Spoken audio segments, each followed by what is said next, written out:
Hi guys, welcome back to the PTC podcast. I'm here today with Sean Burgess. Sean from Sumimt Expeditions. How you doing, Sean? Yeah, I'm very good, thank you, and thank you for having me on again. No worries. So obviously we've known each other for a few years now. You've helped us a lot with organising kind of behind the scenes, all the magic behind bringing people to the mountains. So it'd be good to get you on. You've also done a ton of challenges yourself for whatever reason you want to punish yourself. So it'd be good to talk about that. But firstly, why don't we talk a little bit about like what you did in your previous life and why you made the jump from the corporate world to mountaineering company? Yeah, so university I went as a mature student, so I went when I was 21 after traveling around the world, working and traveling. My dad was a film producer, so I worked with him around the world for a little bit. But then when I got to sort of my early 20s and I saw my friends graduating university and going into the corporate world, I kind of realized, okay, I've got to grow up a little bit now. So went to university, did a biomedical degree, hadn't planned to use that for anything particular. I just wanted to go to university and do something that I was fascinated by. So that's what I chose. Came out at that time, Frankie and I, my wife, we've been together for 14 years. During university we met, and she moved out to Abu Dhabi. So not having any other plan, I joined her in Abu Dhabi. That was 11 or 12 years ago. And then I spent a decade working in various corporate environments, different industries, different size companies, but it was very much in insurance, then a little bit in finance, and then eventually I went in to start a tech company as one of 10 other founders of a HR and payroll platform here in the UAE, and I did that for 3 years. And then one day I woke up and was like, nope, I'm done, handed in my notice, and that was 3 years ago, and since then I've been building Sumimt Expeditions with Caroline. So just rewind the clock a little bit. What was the moment where you realized I have to go back to university? So it really was seeing everyone else grow up in the traditional sense of growing up. They'd done GCSEs, A-levels, university, and now they were all getting junior positions at whatever industry they were going into. And for me, I did my GCSEs and then I left school and I went straight into working with my dad.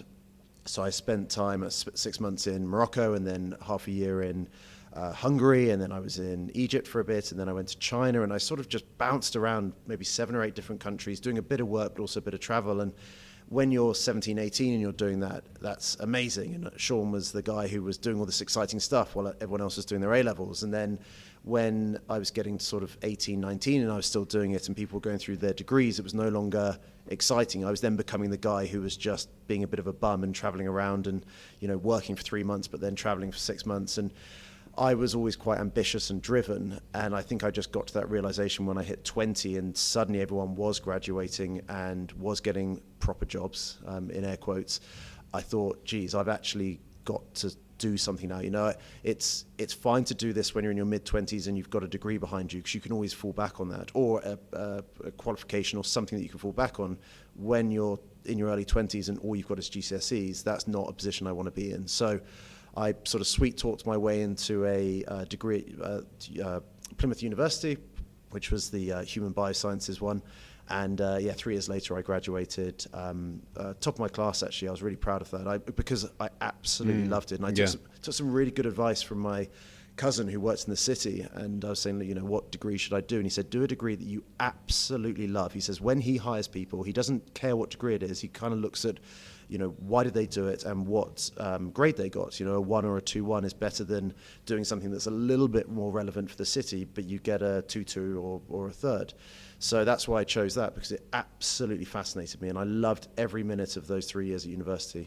So there was no turning point, there was no exact moment, you just sort of had a relatively slow realization. Yeah, absolutely. Sort of every time I came back from the travels, it was becoming less I was becoming less proud of myself when I would go and hang out with friends, because suddenly they were talking about, I'm moving to London, or I'm moving to Dubai, or I'm moving here, and I've got this job and I've got that job, and it's like, well, what are you up to? It's like, I'm going to go backpacking again in Thailand. It's like, okay, that's what you've been doing for 6 years, so that's kind of what you're doing, is it? And I remember my dad saying to me at one point, when he retired, he moved from up near London down to Devon, and it was this sort of, I moved down there with him, and I think we did have a sort of a conversation where he was like, well, what are you going to do? Because he's no longer in the film industry. It's very much nepotism. So he was getting me the jobs, and you know, I fully knew that.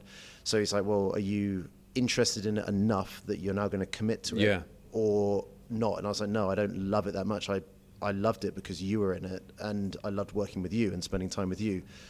But I wouldn't do it if you're no longer in it. So I moved down to Devon. I think that was also a big shock, because I went from living and being around London and the excitement of London to then living in Westwood Ho in Devon in a little cottage with my retired dad. It was like, okay, this is not the life that I want to have going forward. So very quickly, I think all of that happened. I was like, right, I need to sort this out.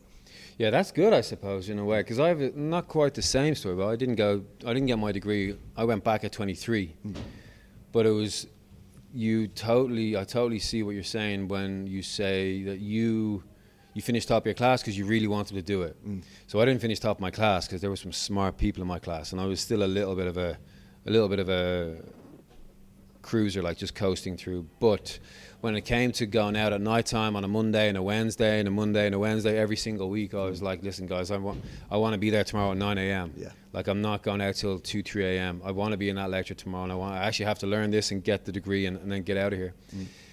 So I had that, and that was easy. There were easy decisions for me. You know, it wasn't a chore to say, no, I have to sacrifice that night out. It's like I went backpacking around the world, 21, 22, and then went back to university. So like, I've ticked that box, got that out of my system. I don't need to just go out because I'm away from my parents, you know. Yeah. And actually, that's why my advice to a lot of parents is allow your kids to take those years off. Get the A-levels. I think that's important. That's something that I didn't do, which I wish I'd done. You didn't do your school? No, I didn't do my A-levels. I just did GCSEs and then went straight into working with my dad. So what's GCSEs, like 15, 16? Yeah, so 16 years old, did GCSEs. I got into another school, and at that time my dad was going to go and work on Alexander in Morocco, and it was kind of like, okay, and he was in a position where it's like, right, either spend X amount on your education for another 2 years, or you can come and work with me. He didn't put any pressure on me either way, and I was a little bit rebellious at school. Never got into trouble, but just was always, and I'll come on to that about why kind of I looked at starting Summit, but I didn't really fit in as much as I was always kind of, you know, doing things that are a little bit different. And so for me to leave school at 16 and go and work in Morocco for 6 months, it was nothing that was strange to me.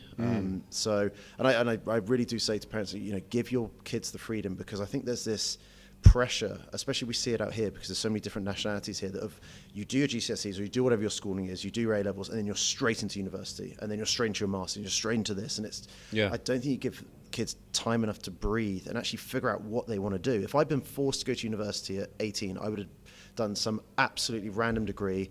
I probably would have finished it, but maybe with a 2.2 or 2.1, I would have spent the whole time getting drunk and partying. Whereas a bit like you, going in as a mature student, when I was there, I was like, right, I know exactly why I'm here. I know why I want to be here. And I had a few parties, but generally I was there to work and study and get the most out of my university experience. I did a bit of both. I went to university straight out of high school, but I literally, like in March of that last year of school, looking online, I sit on the course sports management, UCD. All my friends are going to UCD in Dublin. It's great. This is going to be so much fun. This is a relatively high course to get into, not medicine or anything. But then I see in the middle that there's a matriculation standard. Click on that, and it's a diploma course for sporting credential people. It's all you got to do is pass a little bit of a hard language and a bit something like basic, whatever matriculation standard was back then. I literally sat back, threw my pencil up in the air. I was like, sweet, I'm going on that course. Yeah. So I didn't study for my equivalent to my A-levels. Didn't really. Got a bit of the heebie-jeebies a few weeks before and started studying. But I really just I know I'll get this course. Yeah. So I went into UCD, did 2 years on a diploma with a level of maturity that I was proud of, that I was trying to get into the degree. So I was focused on my stuff. Long story short, I missed the percentage I missed the cutoff mark by a couple of percentages. So I was out on my ear, and I spent a little bit of time appealing, but like you said, sorry, this is the wishy-washy course. Yeah. This was a sports management course, which I thought was sports management, but it was management with sports. So my first lecture in the morning, first day, was computer science. Yeah. I can't remember what we did, but I remember the lesson, the instructions took me to the computer room. And I went in and I walked back out and I sat outside and I was like, this can't be my class. This is computers. I'm lost now. And then the second class was finance after lunch. Yeah. I was like, this is accounting. So this was a nightmare. So and kind of a wishy-washy course, kind of taught me a little bit, whatever. And then I ran away, went traveling. Something happened the next year, did a night course the next year in fitness instruction, which was kind of what I wanted to do. Then got a job that following summer in a gym, and I was like, I never want to be a PT. I'm getting out of here. And at 20, I didn't want to be a PT. And went traveling. And then I told this story before. I met a guy on a roof. We were doing demolition, stripping out this roof from Northern Ireland. He was 29. I was 21. We both had no career, no future, no education. We were both running away from Irish life to this place. And I was like, I have time to save myself. Like, you're 29. In my mind, I'm like, you're over the hill. But I was like, I can do this. So then I went back to university at 23. But I did the screwing around. I did all that. Got that out of my system. I wouldn't say like you. I wouldn't say I was a bit rebellious. I definitely could think for myself back then. And then when it came to traveling, it was just like, it was naive. It was like, why not? Why not? And then when you get away, you're on the other side of the world in Australia, trying to find an apartment, trying to find a job. It's like, oh my God, what have I done? And then it was, I can't go back because that's a failure. I have to stay away. I have to make this happen. So how does that segue into your thing for Summit then, you mentioned? So I was always trying to piece together who I was and what I know. I always used to say I hate this whole, what's your brand? But actually, the more I work as an entrepreneur and look at building brands, I realize that actually your personal brand is so important, and I need to stop shying away from that and sort of putting my nose up at it, because it's not. It's actually really important to build your own brand. And I met with a guy who does sort of personal branding and corporate branding, a lovely guy called Rishi, who did this for me just as a friend. We went through my whole LinkedIn, and he said the phrase that he comes up with for me is deliberately unconventional. And I said, that actually sums me up incredibly well. And I really appreciate him going through this process with me. And I think that's what I was like at school. I was deliberately unconventional. I didn't want to fit in with the crowd, but I wasn't doing it.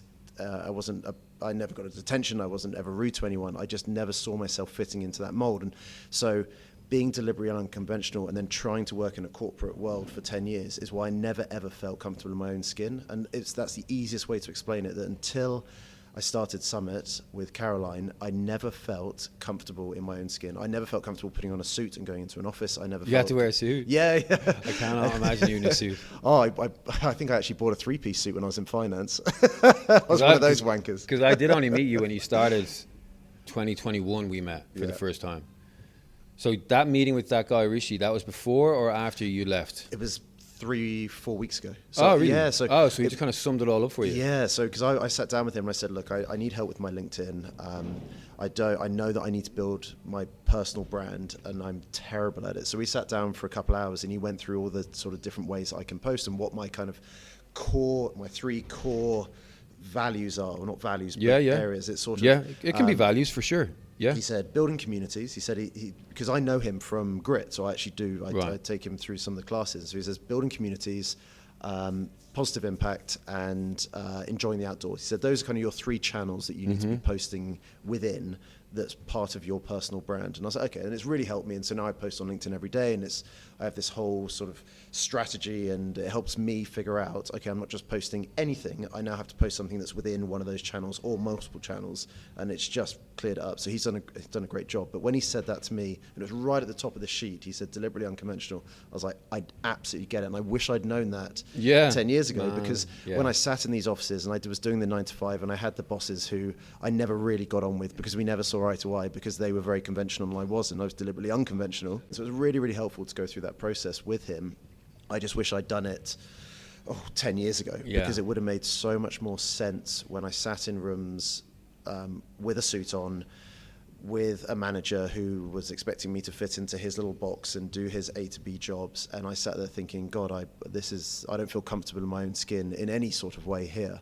Definitely not putting on a suit, definitely not working in finance, being around those sort of people as well. And it's interesting, I had this kind of realization that when I left the corporate world and I went into Summit, I was like, oh, it's all toxic. Toxic work environments. I love doing what I'm doing now. And over the last few months, I've kind of realized, and I think it's just maturing as well, and understanding that it's not toxic. They're not toxic places. It's just, for me, it was toxic personally, or it wasn't even toxic for me. It just wasn't the environment that allowed me to flourish and grow and utilize the best of my ability. But for other people, it's fantastic. And there's a lot of people who would be in my environment and think that what I do is toxic for them personally, because they like the structure, they like the 9 to 5. I can't imagine. I find it absolutely bizarre. And again, this is understanding there are different people in the world, how people can do a 9 to 5, how people can do the same job every single day, and not even just the same job that's varied, like the same process every day.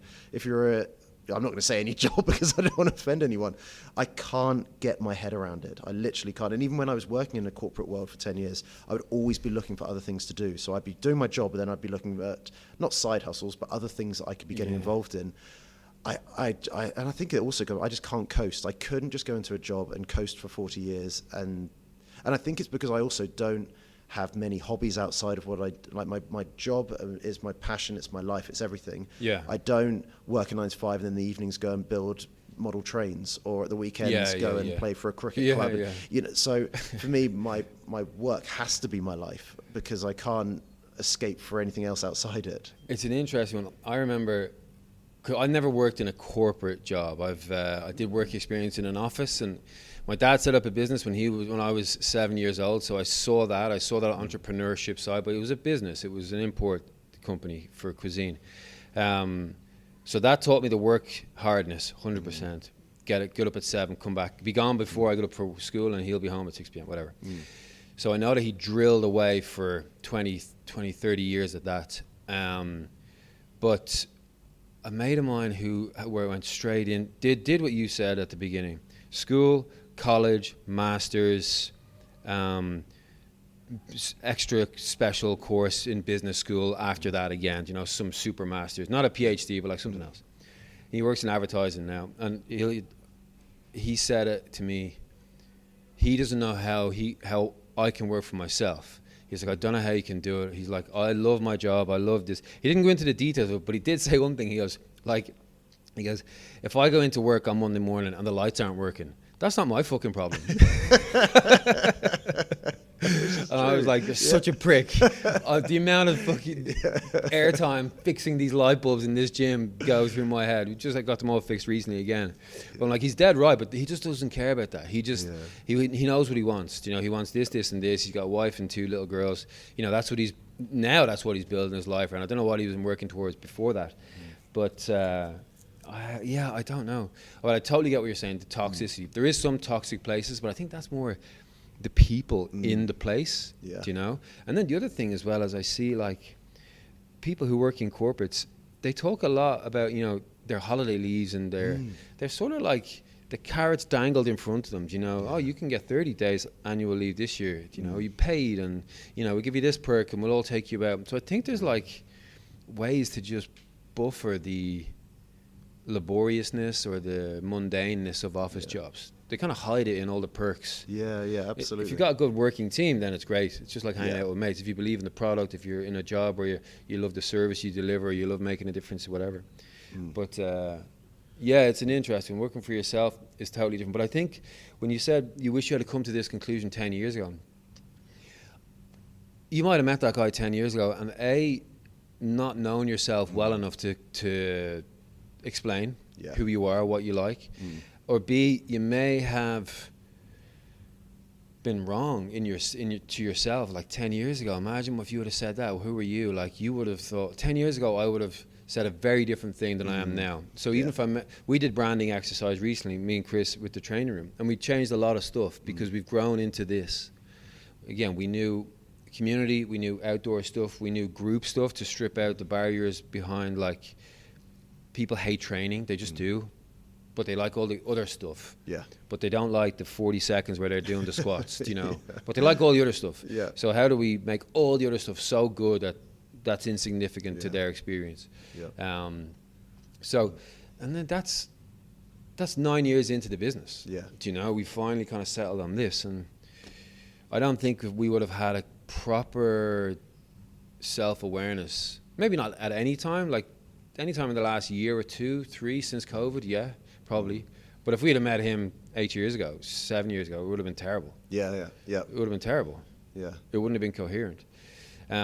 So now you're chosen. Why did you choose LinkedIn and not Instagram or not the other places? TikTok, why aren't you dancing? I just feel it's easier for me and the brand that I'm trying to build for myself personally, because I take myself a little bit too seriously sometimes, and I'm not visually very creative. So TikTok is not my place because I'm not going to be dancing around. Yeah. Instagram's not my place because I'm competing with people who are way better at building that kind of visual brand. And I'm not a selfie person. I don't take great photos. Whereas LinkedIn's a bit of a, I can write stuff down, I can plan it, I can put one photo up, and it still does that job quite well. And because what I'm building now with Impact Adventures is schools related, it's CSR programs, it's very B2B. Mm-hmm. So part of this process of meeting with Rishi was to speak to him about how do I get in front, how do I build trust with other businesses, with schools, and with companies that do CSR programs. And that was why we chose LinkedIn, because yes, Instagram's great for Summit because it's very much B2C, whereas on LinkedIn you're way more on the B2B level. So that's kind of why I chose LinkedIn. Are the posts that you do on LinkedIn not multi-purposable? They could be. So, for instance, it was my 10-year wedding anniversary yesterday, which the only platform I now have is LinkedIn. So I put it onto there, and it seems to be the most popular post that I've done so far, which is a bit of a shame to all the other ones. But I could put that on Instagram. But there's other stuff that just wouldn't work on Instagram.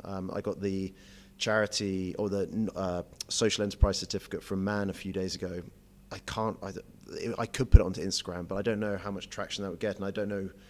It's just a photo of a certificate. Yeah, so and I don't want to be one of those people who just takes a photo of himself, but then writes a post that is completely, disconnected to that. Yeah. I'm not, again, and that's probably my own fault. And in a few years' time, I'll be like, why didn't I take more photos of myself or selfies or, yeah. Yeah, I mean, look, for us, the fitness industry is much more on Instagram, but it just for us, it is B2C for sure. Chris is hardcore on much more LinkedIn than I am. But we just look at it as that's where everyone's attention is. Yeah. Everyone is just there. If we could just do it with leaflets on the street corner, I'd rather that, because there's a lot of negative that goes along with the experience of Instagram, but that you just get roped into. But that's how we look at it. It's just that's where people's attention are. So just play that game, you know. I know, but I that I've come off Instagram. I came on briefly when I was doing the 24-hour challenge, and I came off again, and it was a real lesson to me of what addiction was with social media. Because I don't have an addictive personality. I don't drink a lot. I don't smoke. I don't have any of that, and I can very easily give stuff up. So even if I do have a few drinks for a few days, I'm very quick to just be like, no, I'll cut it out for a few months. I don't have that addictive personality. But interestingly, when I came off Instagram and I did it cold turkey, like one day I was like, oh, I'm going to do it on Monday. I was like, why am I going to do it on Monday? It's a Thursday. Like, what am I going to get out of the next 4 days? So I literally just deleted it, logged out, boom, done. For about 2 days, every time I opened my phone to check an email or to check a text message, check a WhatsApp, I would look at it for 10 seconds, close it, and then go straight into it, or search my Instagram app. I was like, ooh, wow, And when you do that 30 times a day, I suddenly realize, oh my God, I must be wasting hours a day just scrolling rubbish. That's an addiction, and it really shocked me. because I was like, oh, you don't have an addictive personality, but you were addicted to checking Instagram 30 times a day. Absolutely. And the more engaged you get with it, the more it feeds you into that. And the more, it's like that Chinese finger grip. The more you fight it, the more you post, then you check who did the post. Like I now, and you have to post to grow. You have to be active. I'm like, listen, I know how I am when I post, so I just don't post that frequently. I'll post if I have something to say or whatever, but like, I'm not just like, oh, it's Tuesday, what will I post today? But I imagine at the stage of like trying to build a new personal brand, that then leaves you vulnerable to like, now I'm putting this new side of me out there. How's it doing? Yeah. And you get the ticks, you get the likes, you get the little wheels, you get the number. Like it could be something that. It's like you got to harness it, you got to figure out how to manage it. I have Instagram on my phone really far into the folders. So it's like it's in a group thing, it's a couple of pages back, but man, I'm still there. Yeah. It's like an extra split second by this stage. Yeah. So that's, Yeah, that's interesting. That's interesting that you felt that way when you gave it up. Yeah, and what's good about LinkedIn is I have no gauge of what is good and what's bad. If I Yeah. get 10 likes on a photo, I have no idea, because it's not like Instagram where you know, okay, if it gets over 100, or like I have no sort of baseline of what is good and what's bad. So I just post and post and post. And that's what Rishi said to me as part of this thing. He's like, just use it as a 3-month challenge. You're just going to post every day. Some stuff's not going to get any likes. Some stuff's going to get loads of likes, and you'll figure out generally what is popular. Just do it. And if at the end of 3 months you haven't enjoyed that experience, no worries. Don't do it again, but at least give it a go. And that's what I'm doing now. So I don't really look at the analytics. I don't really care about how many likes I get. I consistently, if somebody comments, I'll comment back. And it feels way more natural than I think LinkedIn than Instagram did, because Instagram, there's a lot of not fake accounts but hidden accounts, or people have got, you don't know who it is, whereas on LinkedIn it seems a lot more natural, like you're making connections, because you can click on, oh, that guy, okay, he works there, and then you know, oh, I know somebody there, and you send them a message, hey, like, thank you for commenting, like, I know somebody from your company. It feels way more like you're building connections rather than Instagram, where you're just putting stuff out and getting likes from who knows what. Yeah, that is what it is. I have a friend, a client here, he talks about stuff like he's seen it on my Instagram. I'm like, I've never seen you on Instagram, so you're obviously there somewhere. You're on one of these like things, one of these pages, because you're talking to me, like, so you obviously don't mind letting me know that you've seen that you're on Instagram, but I don't know who you are on Instagram. It's not a big deal, but it's like, okay, so those people definitely exist. They've got like Pob03 or something. Like, who's that? Anyway, it's a nobody, but it's actually like the guy you see 3 times a week. Absolutely. And then you end up knowing their handles before you know their names. It's like, I know. That's terrible. It's like a superhero name. Exactly. Oh, you're Crazy Girl 101. Hi. What's your name? I'm gonna forget that. I'm just gonna keep thinking of you as your Instagram super handle. So then what's this other thing that you've got set up? What's happening with that one? So about 6 months ago, I had people coming to me and saying, look, why doesn't Summit start doing more kid stuff, like working with schools, working with kids to do trips? And so Carolyn and I looked at doing a trip in August to take the kids out to Tanzania, and that we were working with a charity called Bouncing Books out there. Unfortunately, we just didn't get the sign-ups that we needed, so we've had to cancel it. But part of that journey, I was talking to a lot of parents anyway, to kind of say, well, what are the trips you do? What's this you do? And they were going, well, actually, what's even better is to do local stuff, because at the moment, what we're being offered at school is either ridiculously expensive, and even if it is very expensive, the quality just isn't there from some of these local operators. They've just got very, very lazy at developing or growing their services locally. They just know they can put it on. And for instance, one of them is Duke of Edinburgh Award, which the Duke of Edinburgh Award is obviously the UK Youth Development Award. It's big in the UK, or was 2 or 3 decades ago. It's less relevant now there, and it's definitely not relevant here in the UAE. So what is the Duke of Edinburgh? So the Duke of Edinburgh Award is a 3-stage award program, bronze, silver, gold, where kids or teens can get involved with it. They do a little bit of outdoor adventure stuff, like hiking, camping, building their own fires. They do a little bit, or they're meant to do a little bit of charity work. And there's a few other elements to it. And they go from the bronze to the silver, the gold. The gold gets them up to doing kind of a multi-day expedition somewhere in the world. It was a really good program in the UK, as I said, 30, 40 years ago, mainly to get mainly low-income kids outside, outdoors, give them a focus, give them a youth development structure to work within. But by default, everyone kind of was offered it at school. I remember doing the Bronze Award when I was younger. They imported that here into the UAE and forced it into private schools with kids who are trying to use a structure that is 3 or 4 decades old. Okay. It's not relevant to the modern teen. It's not tech-enabled. It's just a very old-fashioned system, but they offer it because there's nothing else. And I've not heard one parent, one teacher, one school, anybody who has said, it is absolutely amazing, leave it alone.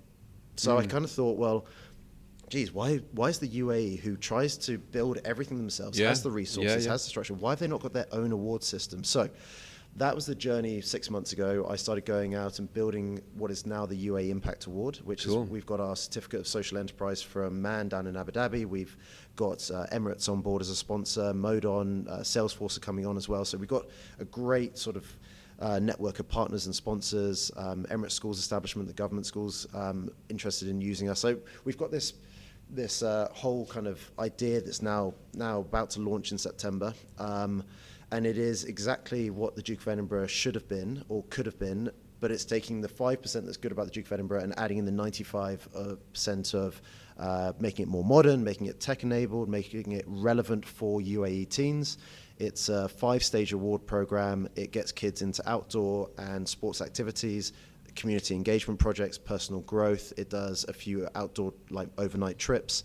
And it's basically just a co-curricular, extracurricular program for kids to build resilience, build a bit of grit, build a bit of confidence, build a bit of independence. Because you speak to any parent over here, they get kids now who'll get to 18 and they're like, I'm scared about them going out into the rest of the world because they've grown up in Dubai in this bubble, very, very privileged. Wow, yeah. Obviously, they've had an incredible life here, but they haven't built grit, they haven't built resilience, they haven't built independence, they haven't built confidence. And the schools do a great job of getting them ready for university and the workplace, but they don't do as good a job of getting them actually into these sort of well-rounded human beings. And so that's what this program's going to do. We started off by talking to the private schools, and they were very, very interested because they're like 100% we'll just replace the Duke of Edinburgh Award with this because it's far more relevant, far better for the kids.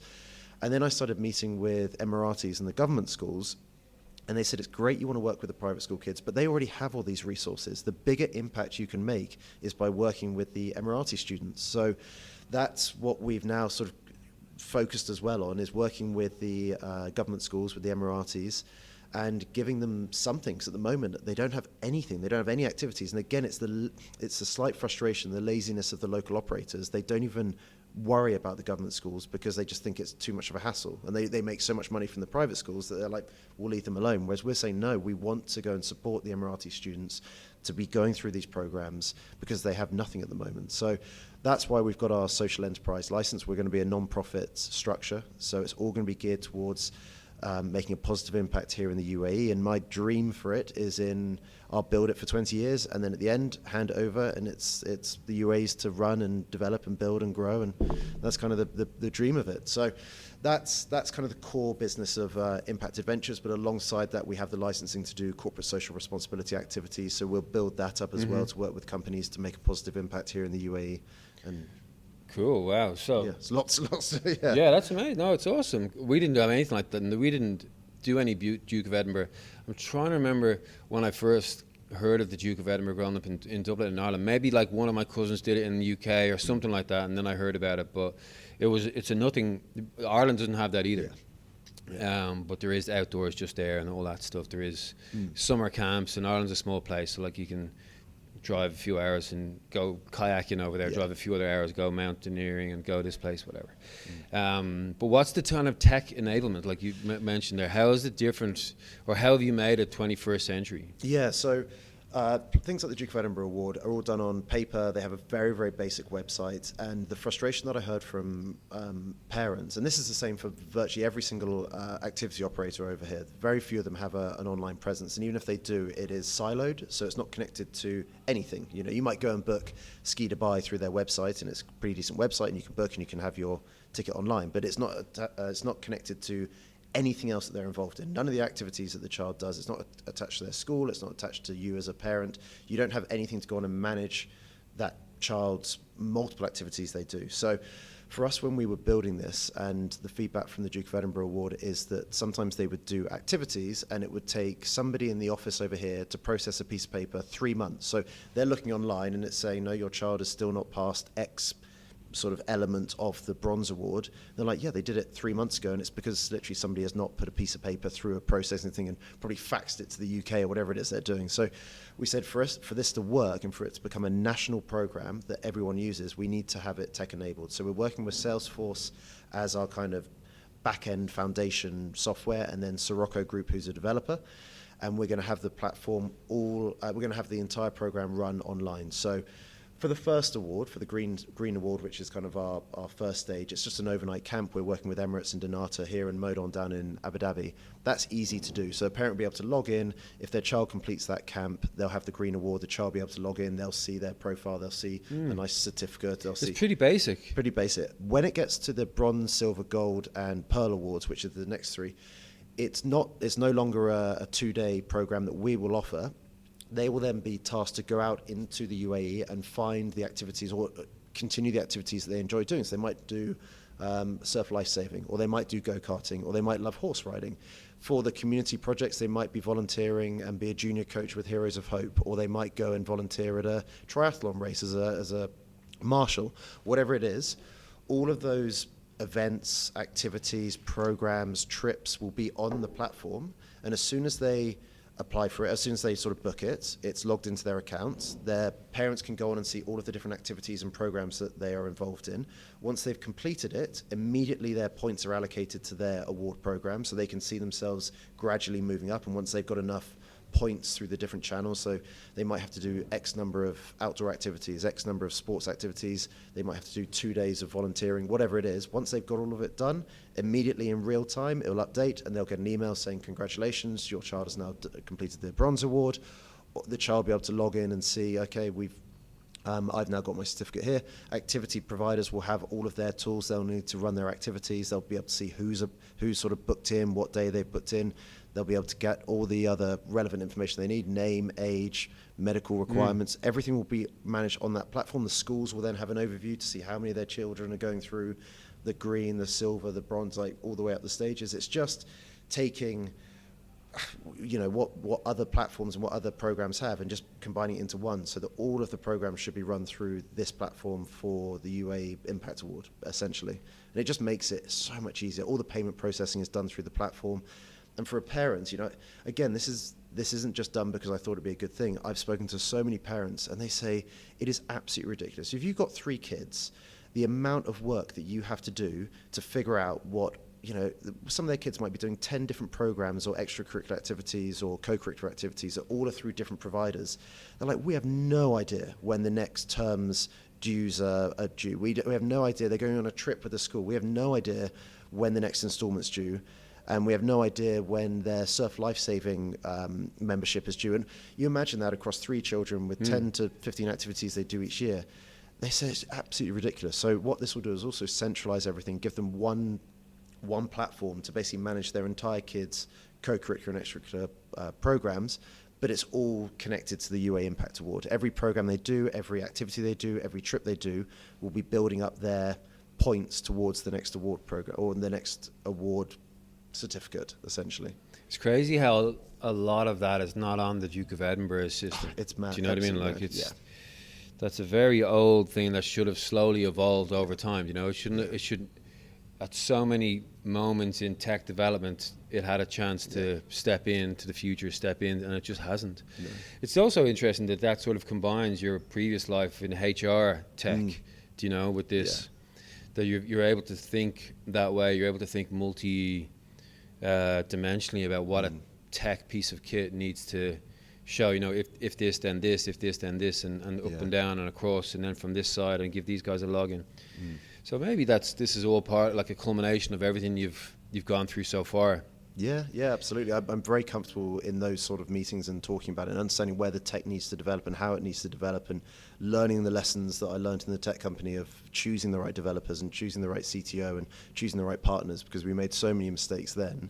That's a very hard thing to do. Yeah, absolutely. Yeah, because tech is not something that you can get wrong a lot of times because it's so expensive. Even the MVP for this platform is $100,000, 350,000 dirhams. What does MVP mean? Minimum viable product. We're just trying to get something that shows a school, this is the login that you'll get. It'll show a parent, this is the login you'll get. But at the moment, we wouldn't have any of the functionality of maybe not even the payment processing. We won't have the other third-party providers in.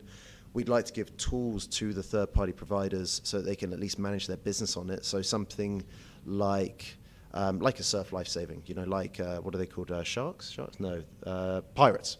So someone like Pirates could manage their entire business on this platform. We want to have tools for them to be able to do it, but at the moment, our MVP is very, very, very basic. It's just enough to get the schools interested to put their kids onto the first year of the award program. This is the dashboard you'll get. Parents, this is the dashboard you'll get. Kids, this is the dashboard you'll get. And even going to the government schools and saying, you run 5 or 6 different schools. This is the dashboard that you're going to see, so you can see how many of the Emirati students are coming through the program each year. And then with funding, we'll then be able to iterate on it. That's a big lift, yeah. Fair play. It Yeah. is. I've tried to do it a couple of different things, trying to find the right tech people, trying to find the right developer, and it's just when you get one, it's the best thing ever, and that's almost like I don't ever want to lose you, and then you do lose them, and they've built it so far into their domain of expertise that everyone else is mountains to climb. They either do it differently, they don't do it the same way. Yeah. It's like, fuck. I know, which is why we're quite happy with building it on Salesforce, because Salesforce is so universal and there's so many people who know how to build, and there's not many ways that a developer can come in and put their own stamp or they can just sort of use the tools that are available.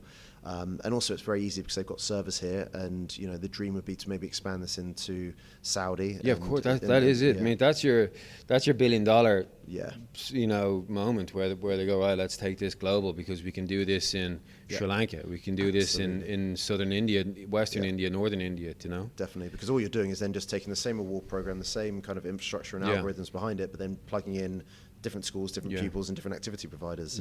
And then you connect it all globally, and they can intercommunicate. You can talk. Your European bases can talk to each other. And then your African can talk to Europe. Yeah, man, that's awesome. That's really exciting.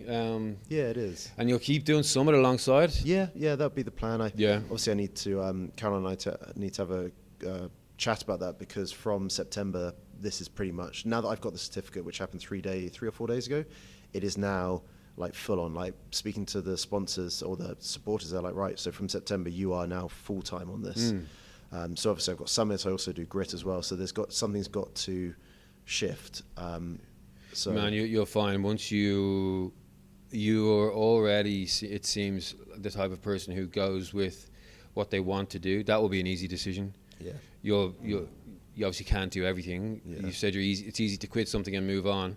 So if anything, man, from doing what we do in the gym space, specifically in our wheelhouse, if you can protect your sleep, if you can protect your sleep, if you can get an extra hour of sleep in the morning, if you can wake up not at 5 a.m. but at 6:05, it's literally like you've had a whole extra night's sleep on top. Yeah, definitely. So those things might be the first things to go. And then, the Summit thing you can just do on the side, emails, organizing. You guys, I know you used to go on all the trips yourself, so it was a smart move when you guys decided to sort of let the ground handlers deal with it all, because you guys were just figureheads really going. Yeah, well, we were in the end we were babysitters.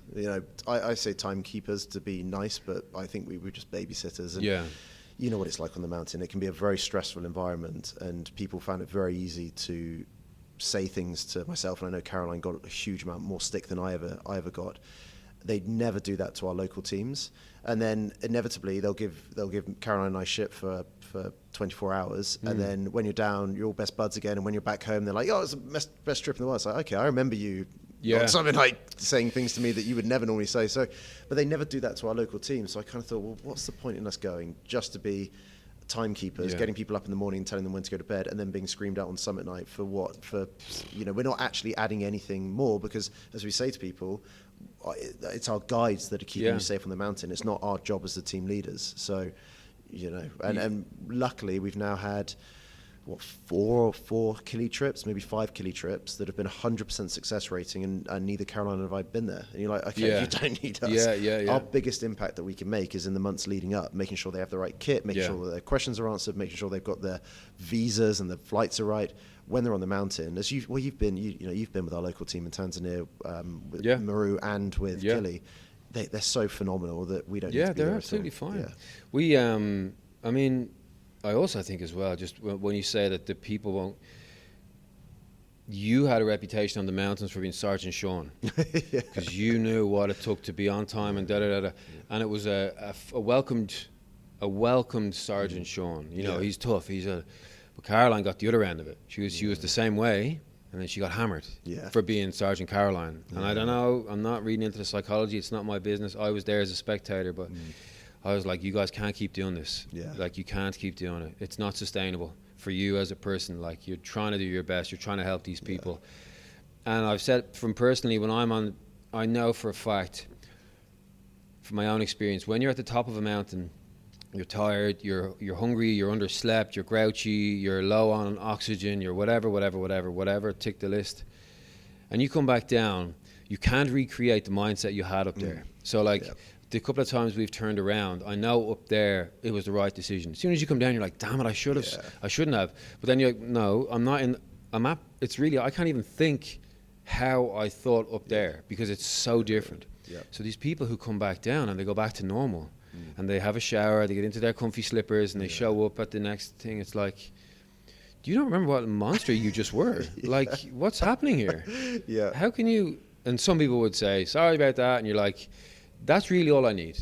I just need a little, like, shit, I was out of order there. And I get it because that stuff affects us differently.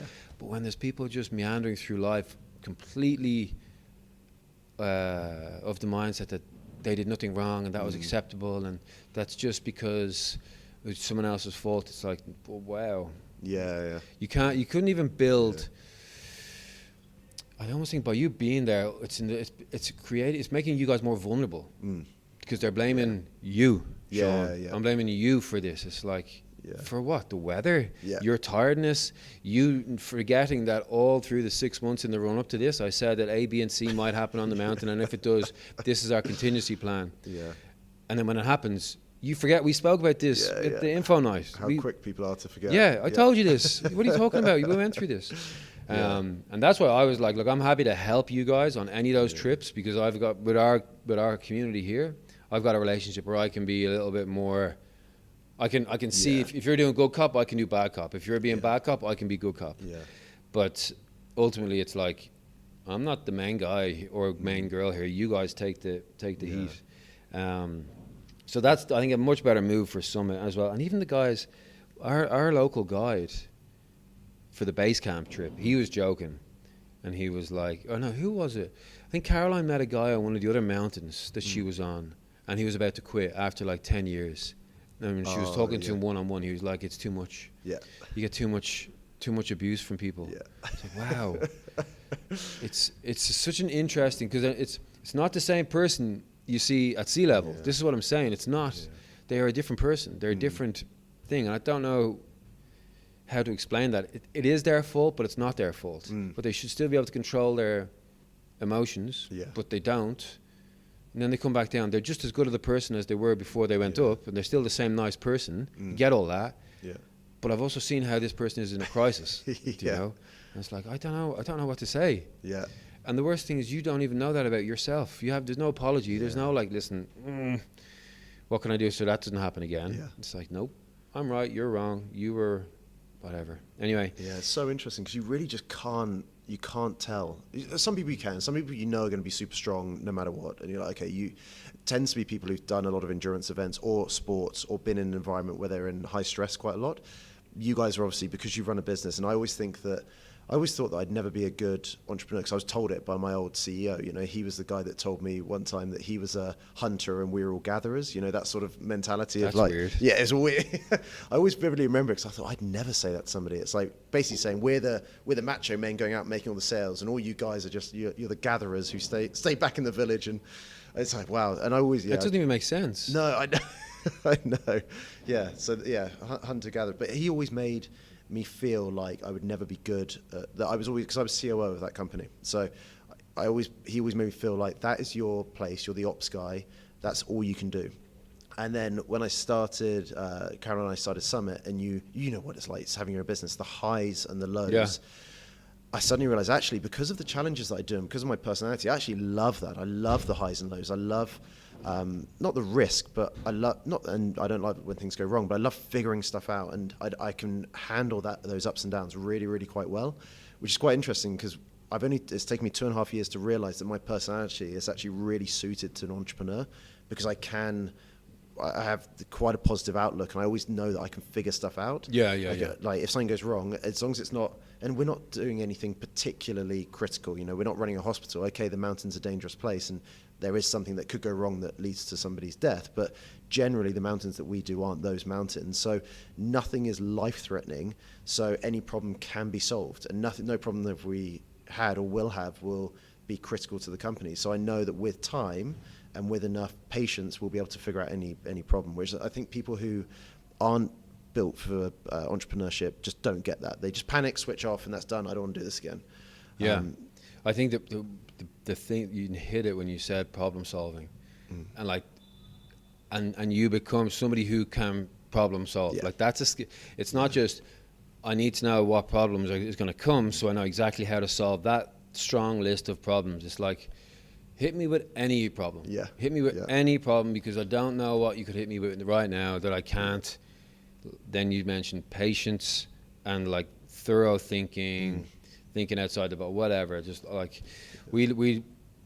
our business was left homeless twice, and just like behind closed doors, we're like, we have nowhere to sell our service in like 3 or 4 weeks time. We're done. Yeah. Solved both of those problems. Then COVID came. It's like, and when COVID came, enough had happened before where it's like, I think we'll be okay. Let's see, because nobody knows what's going to happen with COVID. And then after COVID, it's like, all right, like this is easy now. This is, there's nothing. The stressful problems don't hit in the diaphragm the way they used to, And bar some other catastrophe, like something will obviously happen at some point because life's not amazing, but it's like. It's more like, shit. It's more just annoying now. Yeah, it's like, what, the building's gone on fire? The flooding, like. I was in Nepal, man. I missed the flooding. I missed it all. I was like that. Literally, that was a lesson in like, you don't need to be connected to the world, even in the worst case scenario, because there's still nothing you can do. That was a lesson in that for me. We missed it all. Exactly those days, I was in Nepal, off the grid, no internet. One place didn't even have electricity, like it was reading your book, playing cards for 5 or 6 days. And we got back to all the videos, and it's like, oh, well, you don't need to be connected. I don't have any family as well, so that kids, as in, like if I've got kids, it's extremely different. I get all that. But just as a person, it's like, oh, like the worst floods in UAE's history came. If my apartment's wrecked, it's wrecked. What can I do? If I'm standing there in the rain, I'm also got the same problem. I have a wrecked apartment. But it's different if you have family. Same in COVID. Being in Ireland for 4.5 months, I didn't have any family here in Dubai, that I was being kept away from. So I grant all that. It's totally different. So anyway, that's it for you for your September onwards. You're focusing on that. Basically just getting the website sorted out now. Trying to not anything fancy, just informational stuff, so that I actually have something that I can direct people to, so they understand what the Impact Award is all about, basically. But we got. It's interesting. I thought this was going to take a couple of years. I thought, I'll get it gradually, slowly, and then I started meeting people, and every single person I spoke to was like, "This is unbelievable. This is an incredible idea." The sponsors want to come on board because they know the impact it's going to have on the Emirati population. That's huge, man. And and Emirates have very kindly come on board as a sponsor, and they're the same thing. We want to be associated with an award program, especially as it's a social enterprise or a non-profit. That makes it even easier because the conversations are not like, "Hey, sponsor me and I'm going to make all this money." It's like, look, this is for the UAE. It's to make a positive impact in this country for potentially tens of thousands of teenagers, both expat and Emiratis, every single year. And I think people just want to be attached to those feel-good stories because there's not much out here. Because the restriction we have on charities out here, there's not many things you can get associated with. And it's the same with Salesforce. When I met their charity division, they're like, because there's not many charities here, and the charities that are here aren't really interested in Salesforce, we don't have much to tie on to. So they're going to give me loads and loads of support, purely because there's no one else going to them for support. So this is that's going to be from pretty much now, but September when the schools are back. So at the moment, there's no point going out to the schools. Everyone's gone. So for 2 months, I have now the chance to get all of the pricing done, all of the Green Award brochures done. Again, Emirates have been fantastic. They're going to sit down with me and actually go through the brochure in detail and kind of help me be more creative, because I'm not particularly creative. And then from September, it's literally going out, meeting every single school in the UAE and going, let's get your kids onto this Green Award. We're going to try and run the pilot programs in October, November, December, and then launch in January full. What we're going to do is have 3 programs, one for the expat students, one for the Emirati students, and then one for Children of Determination. So working with Holly from Heroes of Hope and other organisations, and get those kids through a program as well. Brilliant. And it's just making as much positive impact as we can with teenagers here in the UAE. Yeah, nice. That's really good. Any more challenges coming up? We didn't even get to talk about that. No, it's funny. I was going to keep trying to connect it back to being an entrepreneur and being the business, because it's the only thing that I think is quite interesting, because again, I've gone through this process of why do I feel very comfortable being an entrepreneur? And I think it's because of doing the challenges and doing the mountains and doing those sort of things. When things go wrong, you can always just figure them out. And I also kind of relate it back to the more that you are, and you guys are 3 times through this process than I am, because is it 9 years now that you've been? Yeah, 9 years. It'll be almost 9, yeah. So you can weather these storms way better than I can, and I can imagine what I'm going to be like in 9 years, which is very much like you guys, where stuff does happen, and still, you said it earlier, that kind of that gut. I still, if I get a complaint or I get something go wrong, that my knee-jerk reaction is, dude, we do on that one. We do as well, because our stuff is very much. That's my sensitive spot. Yeah. Like, you really? Because firstly, I feel that's not fair. Yeah. And then first, I feel we've failed. Yeah. And that's our whole thing is making people happy. And then the second thing, I was like, when I hear it out, I'm like, that's not fair. Yeah. You've missed a load of important info here. Yeah. So why did you? Oh, okay. And then you just go. Next task, because I've actually got stuff I can affect. Let me move on. Absolutely, and I think I'm still going through that process of.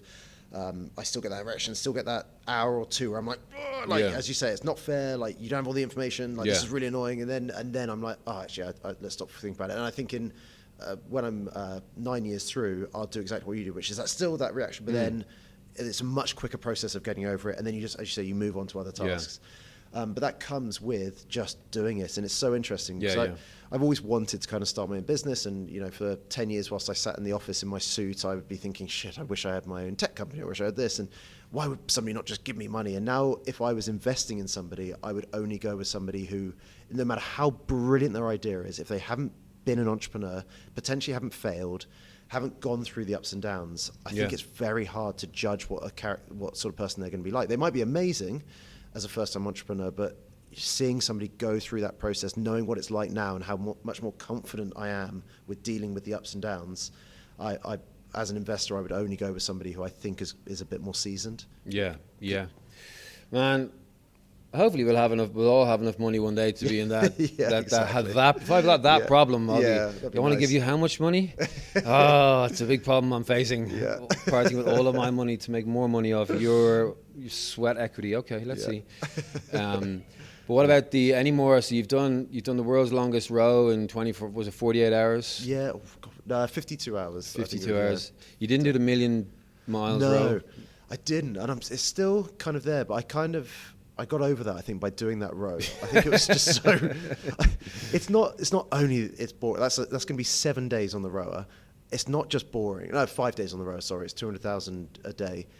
It's the training so boring and it's so lonely. And I just thought, I don't want to do this. And then I was thinking about doing this 24-hour ruck run. Yeah. So Carlo and I were going to do it around a track, and the more I talk about it and the more I think about it, I was like, it's not giving me that excitement. And I don't just want to do challenges for the sake of doing them. I want to do them because they matter. So I don't know. There's the single day Killy ascent that I do want to do, but I want to do it at the back of doing like 3 Killies, which I don't do as much anymore now. So I need to acclimatise. So what that means is there'll be a time where it's shaping up. That way you might do 2. It's like, oh wait, you know what? If I just make that call to that group, if I put them at the start, this could be the time, and then that's decision made. And that's it. You got it in your head. You've thought about it 1,000 nights. Now it's just like, all right, let's do it. Let's go. Because I know what you mean. Like I've thought, hanging out with you guys, you've got your challenges. Carlo had his paddle that he's still training for. Caroline's got her stuff. There's other people running ultras and Warwick and those guys doing their races. For me, I'm like, I'd love to do something like that, but I haven't had the idea yet, and I haven't had the thing yet, and I'm like, it's not right. Like, there's a bunch of stuff I could do. I'm like, that doesn't excite me. So I won't. When it gets tough, I don't want to put myself in the situation of like, I'm not enjoying this. I'm only doing it because 6 months ago I said I'd do it. Like I want to be in the zone and like ready. And Caroline gave me some good advice when she was like, unless you're willing to commit everything to it, finance, like you don't wait for a sponsor. Is it important enough that you're going to pay for it? You're going to train for it. You're going to organize it. You're going to do it. If it's not, don't do it. If you need someone else to organize it, it's not important enough. If you need someone else to pay for it and you're only going to do it if they pay for it, then don't do it. Absolutely agree. Yeah, that's really good advice. Yeah, So definitely. That's the kind of stage I'm at. So Well, there's before we sign off, there's a challenge that I saw the other day that I thought was absolutely brilliant. Absolutely insane, but brilliant. A guy's going to swim the English Channel. So he's basically the world's longest triathlon. So he's going to swim the English Channel, cycle from Calais to somewhere in India, and then walk or hike or run, and then climb Everest. So swim, bike, run, or walk. Yeah. Which I just thought was unbelievable. Do you know the story about the Swedish guy in '96? So you know the Everest disaster in '96? Yeah. On the movie and stuff. Yeah. Before that happened, there was a weather window. A guy cycled from Sweden to Everest. No way. Went to Summit. Yeah. Turned around. No. Yeah. Didn't even make it. Oh no. It wasn't. He didn't fancy it. No way. Turned around, cycled back. Jeez. Yeah, and he's gone down as summiting it, but I'm 99.99% sure he turned around. He didn't summit. Way. If you look up, I think you're gonna find different. Yeah. Some people say he did, some people say he didn't. But I've listened to audio books of mountaineers who were on the mountain relative to the '96 disaster. Yeah. And when they wrote that book, he didn't make it. No way. He got up whatever many 7,000, turned around. Jeez. It's all solo, and wow. he said he didn't even want to borrow food or anything. Wow. On the mountain, he wanted to do it all completely solo. But when he got there and he got near the summit, it was dangerous. So the discipline after that to turn around. Jeez, and then did he cycle home? And he cycled back. Oh, no yeah. way. Yeah. That's incredible. I can't remember his name. It's probably on Google, but Bloody what a hell. mental story. Yeah. So it's possible. Yeah. It's possible. I'm gonna look that up. That's really interesting. God. So yeah, let's good luck to that guy. Yeah, right. So you're on LinkedIn then. What's your LinkedIn? Is it a name handle? I think it is just Sean Burgess, SEAN, and then BURGESS. Yeah. I think it has. Yeah. You'll see. It's one of my photos from Kili. So I think I'm the only Sean Burgess in Dubai. I think, which is quite good. Easy, yeah. Yeah. So from there then, anyone who wants to check him out, check that out. Get involved in the UAE Impact. There's obviously Sumimt Expeditions as well. Anything else you want to add before we go? No, that's about it. No, thank you very much for having me. It's no a pleasure. worries. And in the future again, when the next challenge comes on, we'll get talking about that, because that was kind of what I wanted to talk about. But actually, it's way more interesting about the personal brand thing and kind of watching that. So we'll keep an eye on that evolution of the future you. What is it? Unconventionally? Deliberately unconventional. Deliberately unconventional. All right, we'll leave it at that. Cheers, guys.